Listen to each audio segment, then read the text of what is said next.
Na mente a gente mergulhar, sem medo de explorar.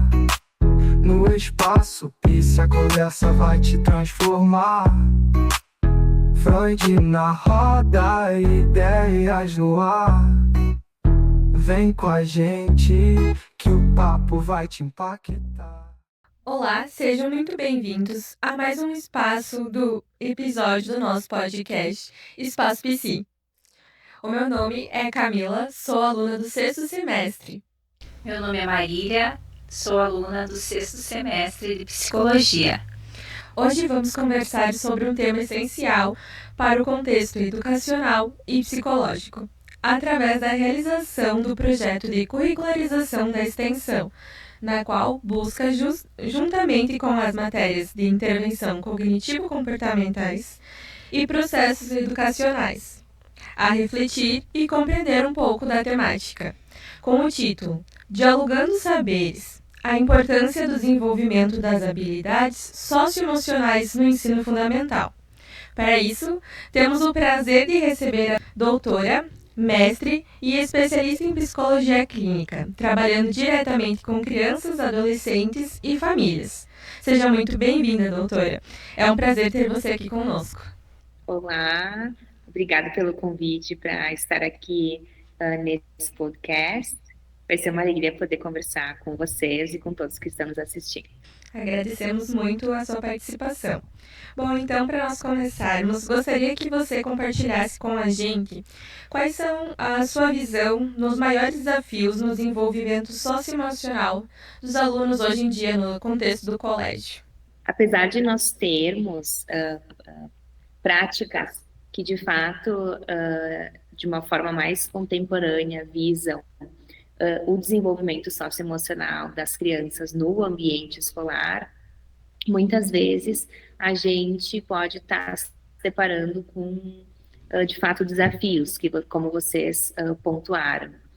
E acredito que um dos desafios que vem é tanto na forma de entrega dessas disciplinas diferentes, desses conteúdos diferentes a serem trabalhados com as crianças, tanto no que se refere a ofertar algo que caiba, né, no currículo da escola, no espaço da escola, né, entre momentos, de fato, de disciplinas mais conteudistas, mas também atividades que possam motivar, né, os alunos para poder se engajar.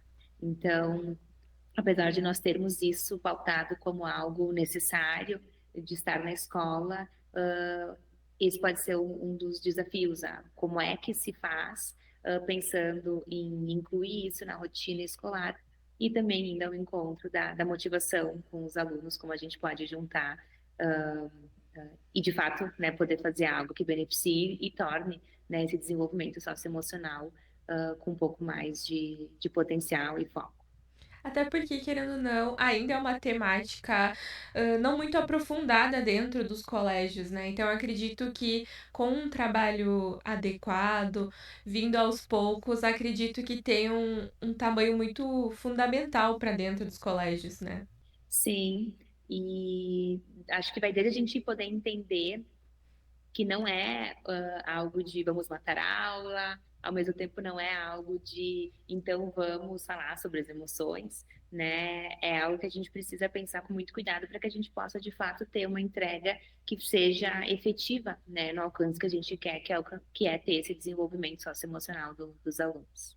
Quais seriam os impactos positivos do desenvolvimento dessas habilidades em crianças que estão perpetuando para a adolescência e a vida adulta? Quando a gente fala de desenvolvimento socioemocional, a gente está falando de habilidades que talvez deveriam ser básicas, mas nem sempre né? No sentido de que nem sempre elas são ensinadas. Quando a gente está falando de habilidades para lidar com situações e ativações emocionais que essa criança vai ter no dia a dia, situações mais desafiadoras, estressantes e nos contextos sociais também. E aí a gente fala de um monte de outras habilidades. Então, o maior impacto que a gente pode ter lá dentro da escola é que a gente tem uma correlação muito grande entre crianças que têm um desenvolvimento socioemocional maior, né, um nível de desenvolvimento socioemocional maior, elas tendem a ter também um maior desempenho acadêmico.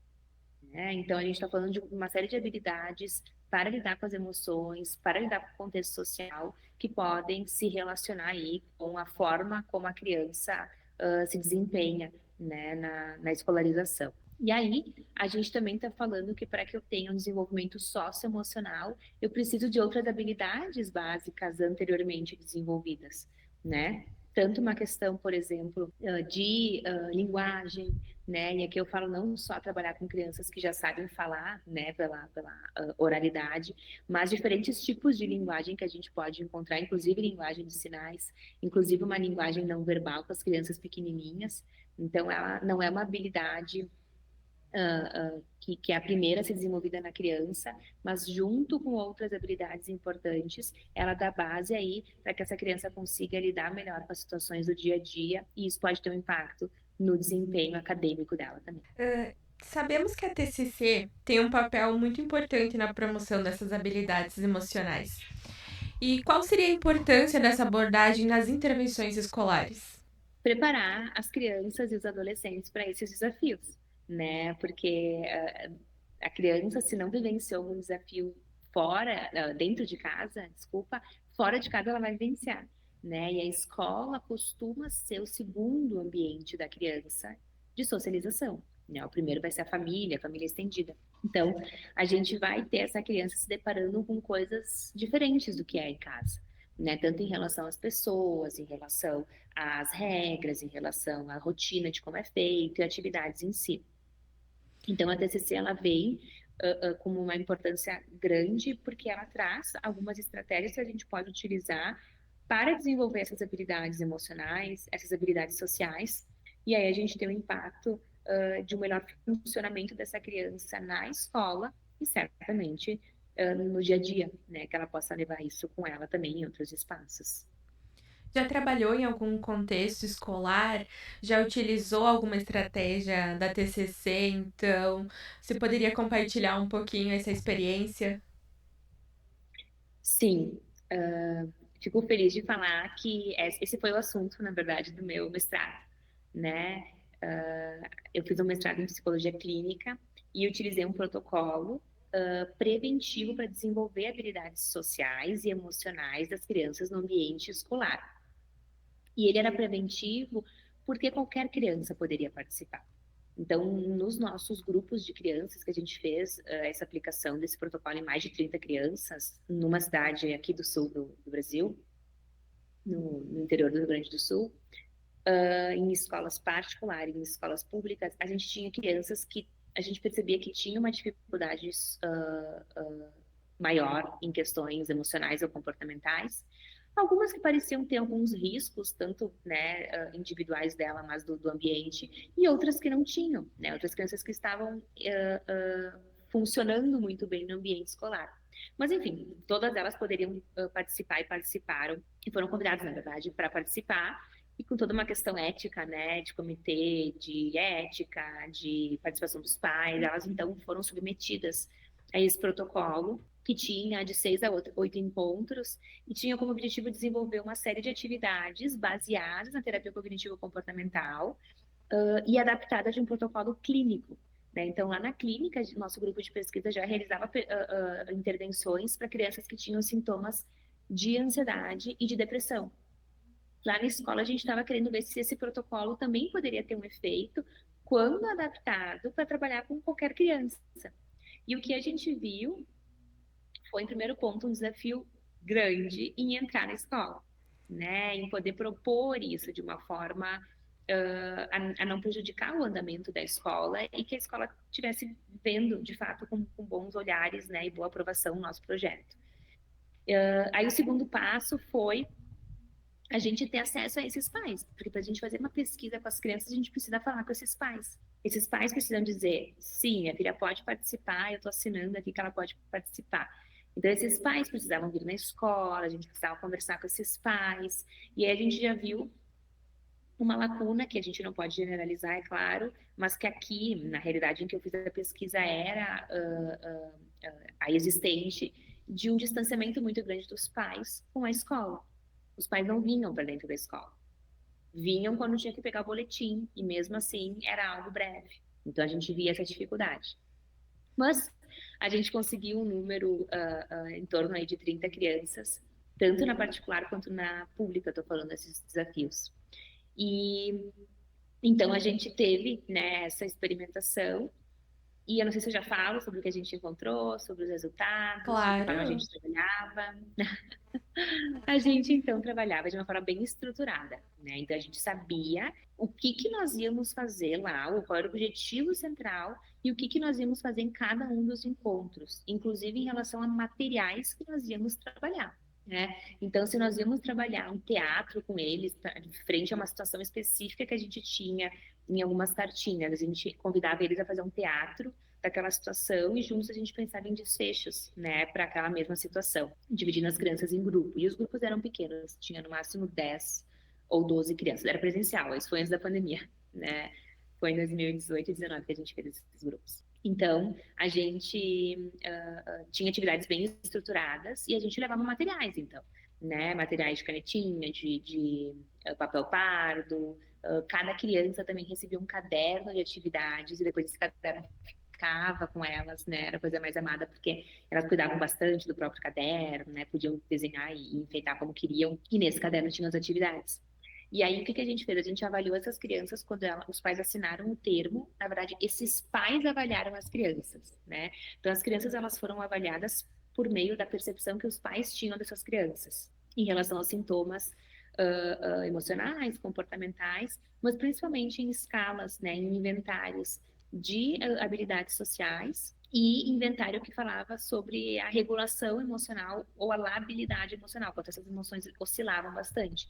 E o que a gente viu foi que tanto esses aspectos de labilidade emocional, né, que é quando essas emoções oscilavam e elas eram manejadas de uma forma não tão legal, saudável por essas crianças, teve uma redução no com o nosso programa. Né? Então, é claro que a gente não pode justificar que isso aconteceu por causa do nosso programa, né? Mas a gente teve como dados estatisticamente significativos um aumento aí na capacidade de regular as emoções, uma menor labilidade emocional, um aumento em algumas áreas aí das habilidades sociais.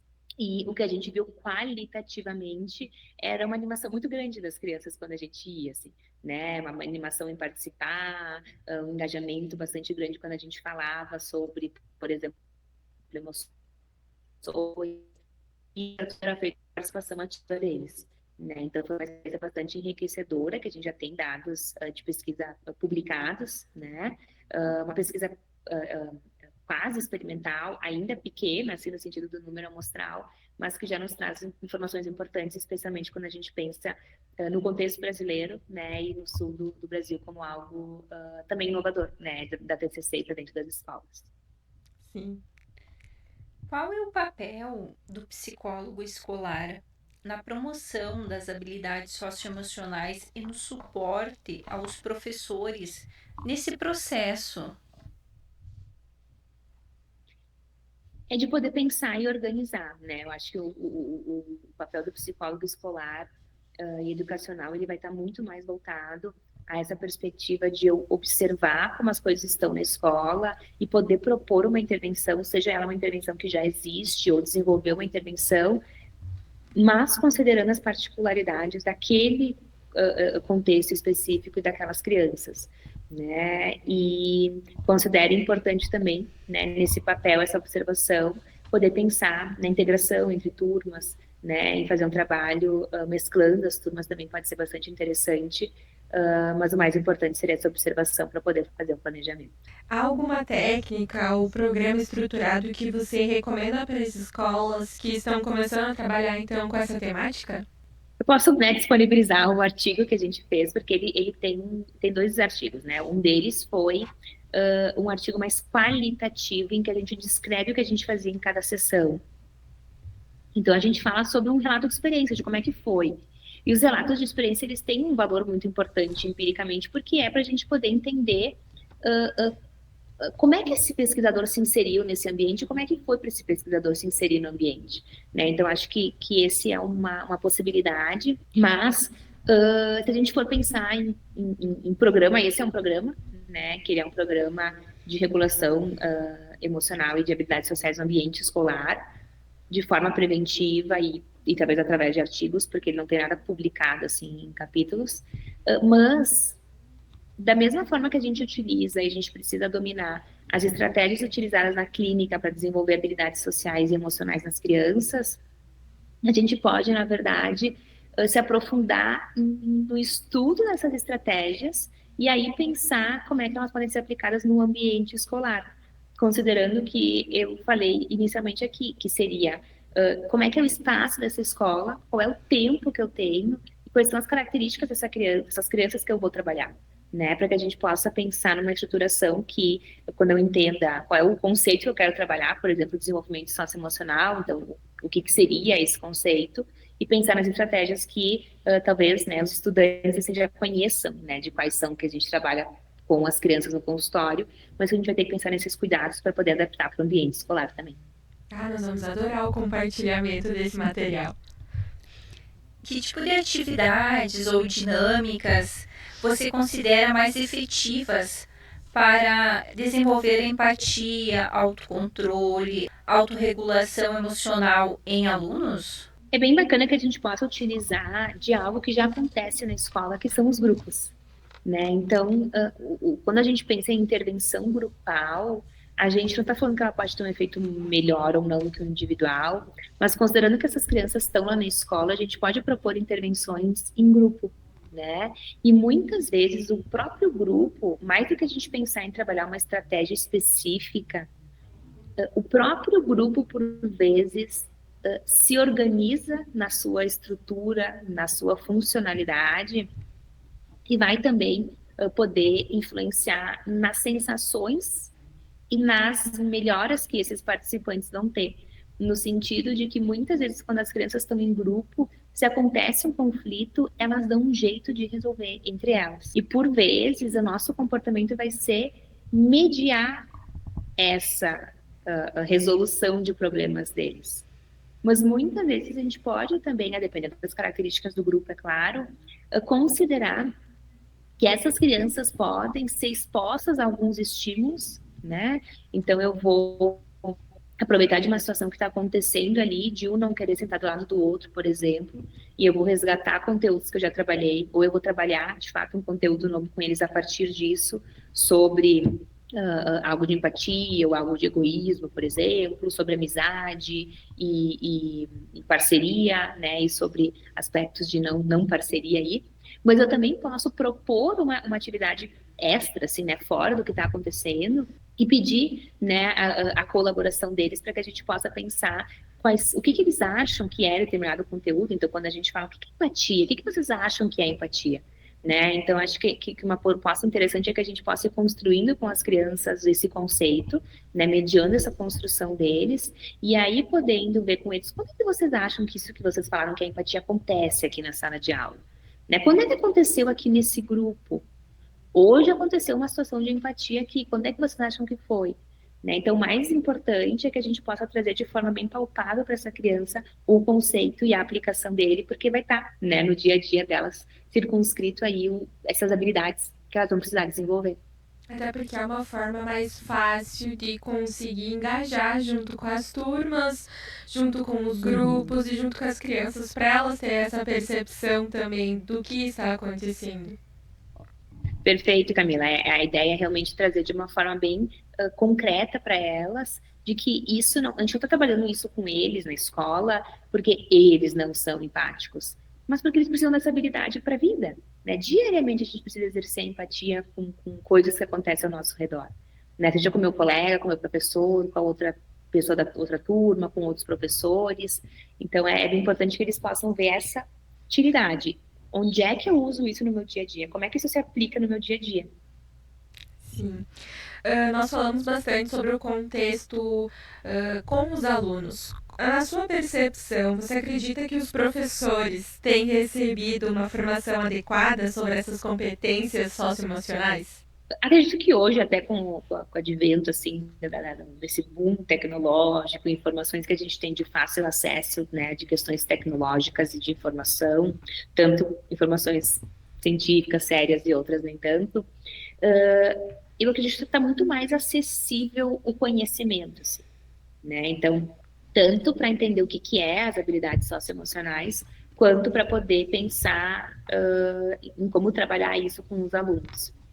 Mas, ao mesmo tempo, acho que não se deve só uma questão de formação, que é importante, sim, é claro, mas do apoio que se dá para esse professor, para que aí ele esteja preparado para poder lidar com essas situações, assim, né? Situações de poder propor, né, junto com uma equipe, algum grupo, ou até mesmo de mediar, né? Porque a gente está em contato com os alunos, a gente vai estar diariamente também mediando essas situações que vão envolver habilidades socioemocionais, né? E aí não quer dizer que o professor tem que ser o melhor cara sobre o desenvolvimento socioemocional, né? Mas ele precisa ter uma regulação e uma adequação social para que ele seja um modelo para essas crianças também.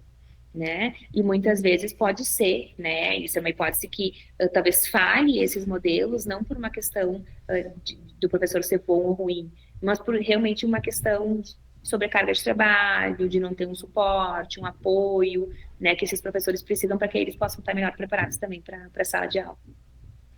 Na sua visão, como o desenvolvimento socioemocional na infância ele pode impactar a saúde mental e os relacionamentos na vida adulta? O que a gente vai desenvolver na infância, além de ter um impacto no desempenho acadêmico, como eu tinha exposto anteriormente, vai ser também o norte de influenciar, mas não determinar, como eu vou lidar com as situações da vida adulta.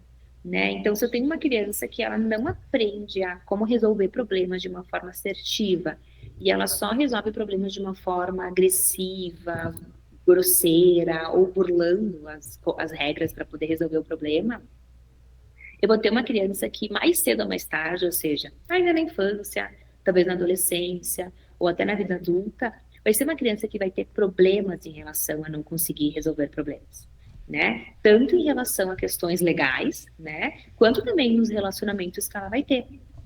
Da mesma maneira, você tem uma criança que ela está desregulada emocionalmente em uma das emoções, por exemplo, a tristeza, ela pode estar em maior risco para desenvolver uma sintomatologia mais grave. E aí a gente tem já sabido, né, na literatura o quanto a existência de uma sintomatologia desregulada, que não é vista na infância, que não é trabalhada, que não é ofertada para essa criança um conjunto de habilidades para lidar com essa situação e outras, a gente pode ter um déficit em habilidades socioemocionais na infância se associando à existência de sintomas ou até mesmo de transtornos mentais na adolescência e na vida adulta. Né? E aí, depender do grupo de sintomatologias que a gente vai ter, a gente pode ter um impacto maior, né, externalizando aí para o outro, ou mais internalizante também. Que mensagem você deixaria para os profissionais da educação sobre a importância de integrar aspectos cognitivos e emocionais no processo de ensino-aprendizagem? Então, a mensagem que eu daria é da gente poder ter muita uma reflexão de que se a gente trabalha com as crianças, a gente está desenvolvendo elas diariamente. E isso é algo muito sério, porque o que a gente faz com as crianças pode ajudar elas a se desenvolver de fato, ou a gente pode estar aumentando essa vulnerabilidade desse período, né, colocando essa criança em risco para, de fato, né, continuar com uma dificuldade, né, continuar com uma habilidade defasada, considerada a idade, e isso pode impactar no desenvolvimento dela também para a infância, né, seguinte, para a adolescência ou para a vida adulta também. Que conselho você daria para futuros psicólogos que desejam atuar na interface entre TCC e psicologia educacional? É um campo bastante defasado no sentido de não ter tanto olhar quanto talvez poderia ter. Então, é um campo em que há necessidade de que os profissionais possam se inserir.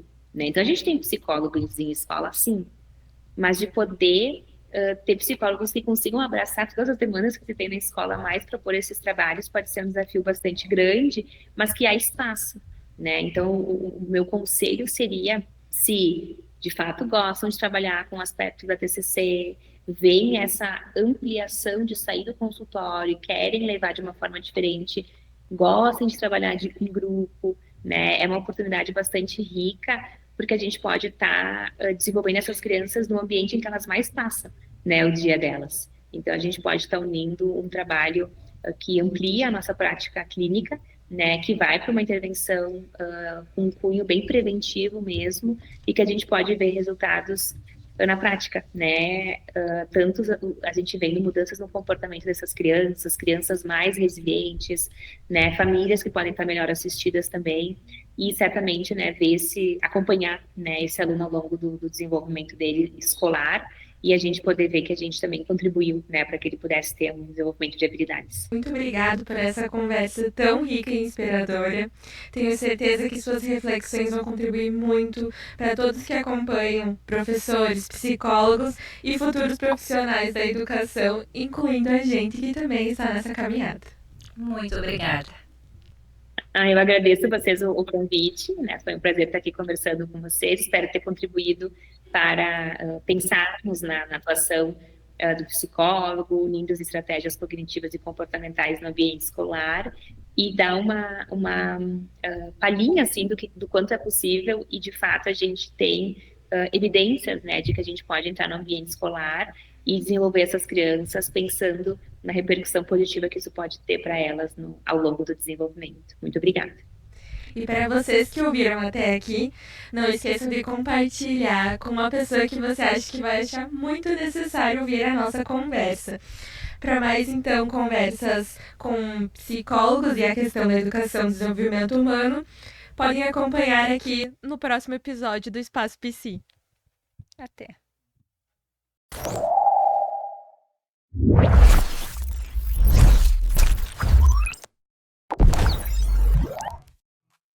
Na mente a gente mergulhar, sem medo de explorar. No espaço Psi a conversa vai te transformar. Freud na roda, ideias no ar. Vem com a gente que o papo vai te impactar.